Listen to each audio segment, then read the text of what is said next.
Hello दोस्तों, how to study easy way परिवार में आप सभी लोगों का मैं स्वागत करता हूं। आज हमारा टॉपिक है बिहार में भारत छोड़ो आंदोलन। और कल का जो टॉपिक होगा जयप्रकाश नारायण जी के नेतृत्व में जो आज़ाद दस्ता का गठन हुआ भारत छोड़ो आंदोलन के क्रम में, उस पर कल अलग से हम बात करेंगे। तो आज हम स्पेशली बिहार में भारत छोड़ो आंदोलन क्या हुआ, कैसे हुआ, इसके बारे में डिटेल आज बात कर लेंगे और ये टॉपिक फाइनल हो जाएगा। और 2 से 3 वीडियो जाएगा तो बिहार का मॉडर्न वाला जो हिस्सा है वो ख़त्म हो जाएगा। और एंशियंट में कोई ज़्यादा नहीं है तो 2-3 लेक्चर में उसको ख़त्म कर लेंगे और 2-3 लेक्चर में मध्यकाल ले लेंगे। यानी ये मान के चलिए कि आपका मार्च में पूरा बिहार स्पेशल भी समाप्त हो जाएगा। तो चलिए हम अपने बात को कंटिन्यू करते हैं। जैसा कि आप सभी लोगों को पता है कि भारत छोड़ो आंदोलन की जो शुरुआत हुई, ब्रिटिश सरकार की जो नीतियां थी, विशेष तौर पे 1935 का उन्होंने जो एक्ट लाया था, उस एक्ट की कुछ कमियां थी। उससे बिफोर साइमन कमीशन आया था, उनसे भी बहुत लोग नाराज़ थे, तभी वहाँ सविनय अवज्ञा आंदोलन हुआ। फिर गोलमेज सम्मेलन हुए, उनसे भी बहुत सारा प्रॉब्लम क्रिएट हुआ। उसके बाद जो है आगे चल के द्वितीय विश्व युद्ध की शुरुआत हुई।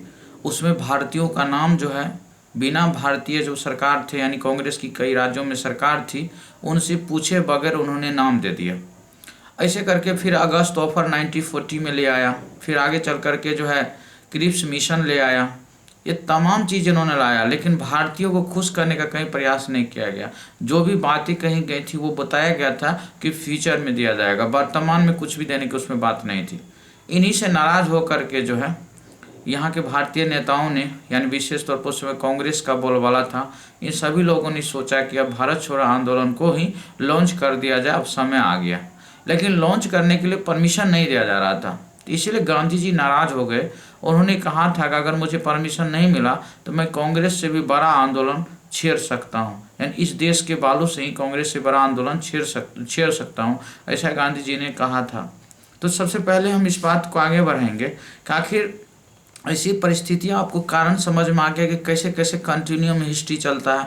फिर देखिए द्वितीय विश्व युद्ध की जैसी शुरुआत होती है, जापान जो है लगातार भारत की ओर बढ़ते जा रहा है, भारत की ओर बढ़ते जा रहा है, लेकिन ब्रिटिश सरकार जो है इस पर ध्यान नहीं दे रहा। तो इससे यहाँ के राष्ट्रवादी जो नेताएं थे वो ज़्यादा चिंतित हो गए। तब इन लोगों ने कहा कि अगर आपसे नहीं संभलता है तो आप जो है हम लोगों को सत्ता दे दीजिए, क्योंकि जापान अगर कंट्रोल कर लेगा तो फिर हमारे लिए मुसीबत खड़ा हो जाएगा। और एक और जापान की ओर से नारा आ रहा था एशिया फॉर एशियंस, यानी जापान चाहता था कि हम पूरे एशिया को कंट्रोल कर ले, तो वो एशिया फॉर एशियंस का नारा दे रहा था। और एक और भारत के ऊपर दबाव पड़ रहा था, लेकिन ब्रिटिश सरकार द्वितीय विश्व युद्ध में उलझी हुई थी, तो इस पर ध्यान नहीं दे रहा था, तो इससे नाराजगी भारतीयों में बढ़ रहा था। इसी क्रम में सब असंतोष हो रहे थे। असंतोष के क्रम में गांधी जी ने सोचा कि बढ़िया मौका है अंग्रेजों से लोहा लेने का।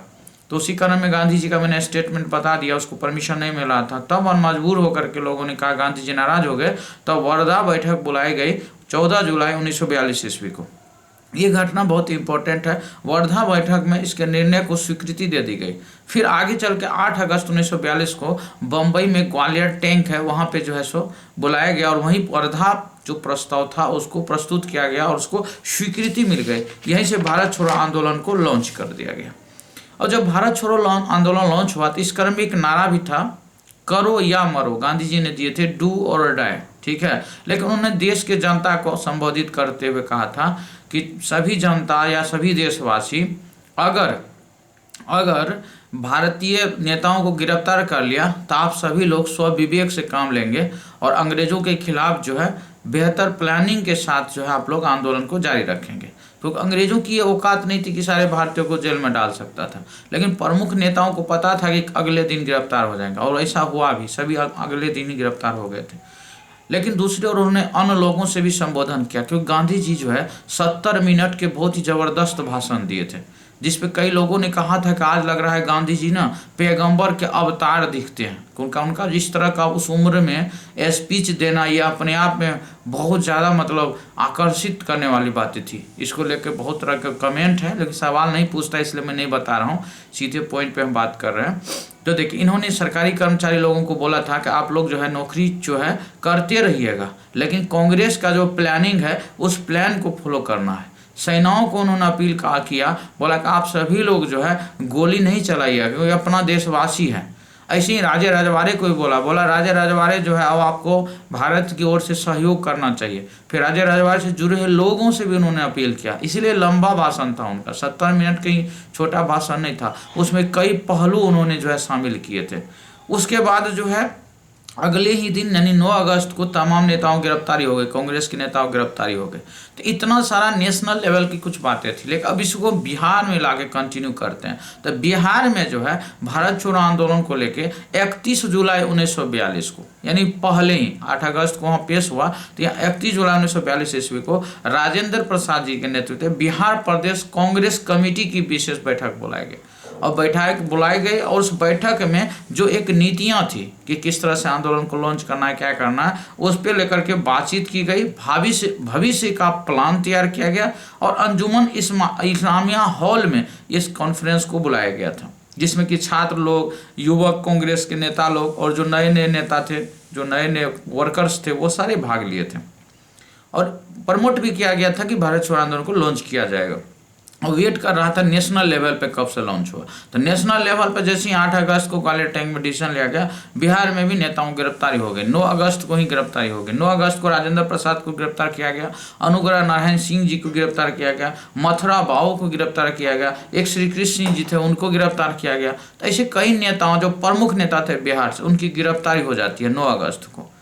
उसके बाद देखिए 10 अगस्त को जो सदाकत आश्रम है उसके कार्यालय को अंग्रेजों के द्वारा जब्त कर ली जाती है। फिर इसी से नाराज होकर के जो बलदेव शाह थे, उस समय वो एडवोकेट के महाधिवक्ता के पद पर थे, यानी एडवोकेट थे वो, ठीक है, वो क्या कर दिए, रिजाइन मार दिए। जब वो रिजाइन मार दिए, क्योंकि वो देख रहे थे कि बहुत दमनात्मक तरीके से सरकार काम कर रही है, इसे नाराज होकर के फिर आगे चलकर 11 अगस्त 1942 की घटना है, इसमें अंग्रेजों भारत छोड़ो, झंडा ऊंचा रहेगा हमारा, ऐसा करके माना बिहार वासी जो है नारा दे रहे थे, भारत माता की जय हो, वंदे मातरम, ये सब ऐसा करते हुए जो सचिवालय है, सचिवालय पे जाके इस तरह से बोल रहे थे लोग, सचिवालय के पूर्वी गेट के पास जा करके, जिसमें कि वहाँ के उस समय में जो है डिस्ट्रिक्ट मजिस्ट्रेट जो है W आर्चर थे, उसने ऑर्डर दे दिया और गोलीबारी हुई, 7 लोग मारे गए, जिसमें उमाकांत सिन्हा जो है सारण के थे, ये मारे गए। रामानंद सिंह जी जो है शहादत, ये मारे गए, यानी कि पटना से मारे गए रामानंद सिंह, नाम ये थोड़ा सा बता दे रहा हूँ, ध्यान रख लीजिएगा। सतीश चंद्र झा थे भागलपुर से, मारे गए। देवीपत चौधरी जी थे जमालपुर से, मारे गए। राम गोविंद सिंह पटना से थे, मारे गए। राजेंद्र सिंह थे बनवारी, ठीक है, ये सारण से, बनवारी जगह था, सारण में, मारे गए। जगपति कुमार खराटी औरंगाबाद से थे, मारे गए। यानी आप कम से कम डिस्ट्रिक्ट जो है बात दिमाग में रख सकते हैं। तो इतने 7 लोग मारे गए, लेकिन इसमें एक व्यक्ति बच गया, वो बच गए, वो मरे नहीं। उनका नाम था रामकृष्ण सिंह, ये मोकामा के रहने वाले थे। ये अंग्रेजों को धोखा दे दिए और अंग्रेज का जो झंडा था, यूनियन जैक होता था उन लोगों का झंडा, उसको उतार करके भारतीय तिरंगा को उन्होंने फहरा दिया था, ठीक है, और फहरा दिया। उसके बाद देखिए पूरे घटना में जो गोलीकांड हुआ था, इस गोलीकांड के विरोध में 12 अगस्त को पटना बंद का आह्वान किया गया था, जिसमें कि नेतृत्व गांधी मैदान में बुलाया गया था, पटना बंद, बिहार बंद, और जगत नारायण जो है लाल की अध्यक्षता में एक प्रस्ताव पास किया गया और उसमें डिसीजन लिया गया कि जो भी संचार तंत्र है उसको बाधा पहुंचाया जाएगा। इसके अलावा जो सरकारी कार्य है उसको बाधा डाल दिया जाएगा। उसके बाद जो है रेलवे को नुकसान पहुंचाएगा, ऐसे सारे तमाम जो सरकारी चीज़ है, डाकघर, थाना वगैरह, सबको डिस्टर्ब किया जाएगा, ये सब कुछ था। और ये इन लोगों ने टारगेट किया था पटना बंद करने के बाद। और जो बिहार है, बिहार में कई जगह पे आपको भारत छोड़ो आंदोलन के प्रभाव देखने को मिले हैं, जैसे कि मुजफ्फरपुर में, पटना में, भोजपुर में, दरभंगा में, गया में, शाहबाद में, अरवल में, पूर्णिया में, कटिहार में, सहरसा में, मुंगेर में, इन सब जगह जहाँ जहाँ मूवमेंट चल रहा था उस जगह अंग्रेजों ने क्या किया था, बहुत ज़बरदस्त दमनात्मक नीति को लेकर के वो चल रहा था, दमन कर रहा था। तो ये सब भी अपने एक्शन दे रहे थे। तो इसी समय में कुछ लोगों ने क्या किया था कि थाने पे झंडा फहराया, जैसे कि सिवान थाने पर राष्ट्रीय झंडा फहराने का काम किया था फूलेना श्रीवास्तव, ठीक है, फूलेना श्रीवास्तव, इनको गोली मार दिया गया था, ठीक है। उसके बाद सारण में जो है जगलाल चौधरी था, जो है ये जो है सो वहाँ के थाने को जला दिए थे। दरभंगा में कुलानंद वैदिक जी थे, ये सिंधवाड़ा में कर्पूरी ठाकुर जी थे। तो ये सब लोग अपना अपना जगह से नेतृत्व किए थे जगह जगह। लेकिन चंपारण में एक समपृथक सरकार भी बना लिया था, ठीक है, बिहार वासियों ने, तो ये भी आपको ध्यान में रख लेना है। उसके बाद देखिए जो इम्पोर्टेंट पॉइंट है, पटना में कुछ छात्र क्या किया था, रेलगाड़ी पे कब्जा कर लिया और रेलगाड़ी पे कब्जा करके एक मतलब आंदोलन का जो है प्रचार प्रसार उस रेलगाड़ी से किया था। उसका नाम रखा था स्वराज ट्रेन। क्या रखा था? स्वराज ट्रेन। इसको ध्यान रख लीजिएगा। और बिहार में महिलाओं की बहुत बड़ी भूमिका थी इस आंदोलन में। छपरा में शांति देवी के नेतृत्व में जुलूस निकाला गया था और उसने जुलूस के क्रम में बोली थी कि पुलिस हमारा भाई है। जो इमोशनल उन्होंने बोली, तो इसके बाद कोई भी पुलिस वाला गोली नहीं चलाया इसके ऊपर, ठीक है। वो प्रभावित हो गया और जवान जो बिहार के थे या मान किसी स्टेट के थे तो वो गोली चलाने से इनकार कर दिए थे। फिर इसी बीच गांधी जी की तबीयत बहुत खराब हो गई जेल में, तो 6 मई 1940 ईस्वी को क्या किया गया, उनको जेल से छोड़ दिया गया और जितने कांग्रेस के ऊपर प्रतिबंध लगे हुए थे उस प्रतिबंध को भी हटा लिया गया।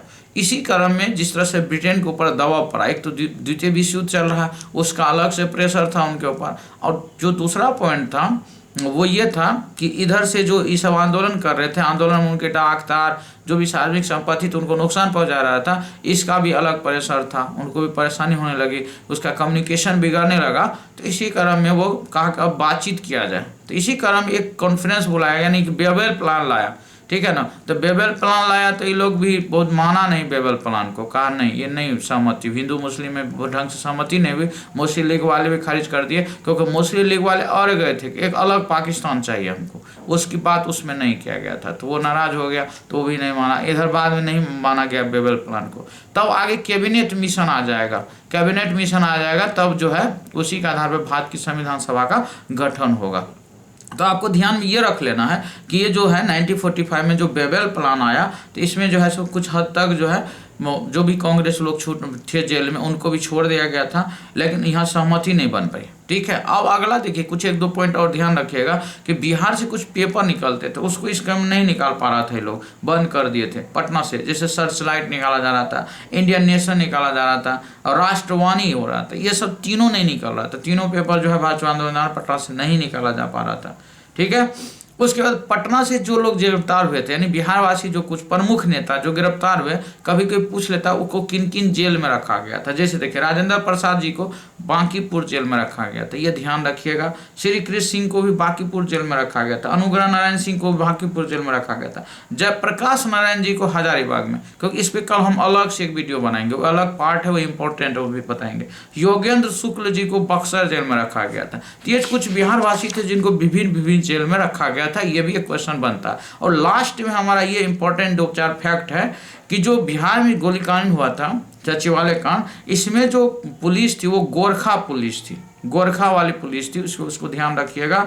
और उस समय में कलेक्टर का, जिलाधिकारी का नाम तो बता दिया, आर्चर। अब जो है उस समय में एसडीओ था उदित नारायण पांडे और जो डिप्टी कलेक्टर था विशंभर चौधरी था। ये 2 फैक्ट भी दिमाग में रख सकते हैं, लेकिन आर्चर ही पूछेगा, इतना नहीं चांस है, लेकिन फिर ध्यान रखिएगा तो कोई नुकसान नहीं होगा। तो इस तरह से आज हम भारत छोड़ो आंदोलन बिहार में आपको बताएं। अब सभी लोगों से विनम्र निवेदन है कि चैनल को थोड़ा सा ग्रो करिए और ज़्यादा लोगों तक पहुंचाइए, क्योंकि देखिए ज़्यादा बच्चे जुड़ते हैं तो फायदा आप ही लोगों को होगा। जो फी स्ट्रक्चर होगा बहुत कम कर देंगे, अगर बच्चा कम रहेगा तो फी स्ट्रक्चर कम नहीं होगा, फिर वीडियो भी कंटिन्यू नहीं मिलेगा। तो इसलिए थोड़ा प्रयास करते रहिए अपने स्तर से। अगर सेशन मेरा अच्छा लगता है तो, ऐसा नहीं कि कोई फोर्स नहीं है किसी के ऊपर कि बढ़ाना ही है, वैसे भी नेचुरली भी चैनल आगे हो रहा है, लेकिन आप लोग प्रयास करिएगा तो समय से पहले भागेगा। चलिए आप सभी लोगों को धन्यवाद, फिर कल हम बात करते हैं। ओके।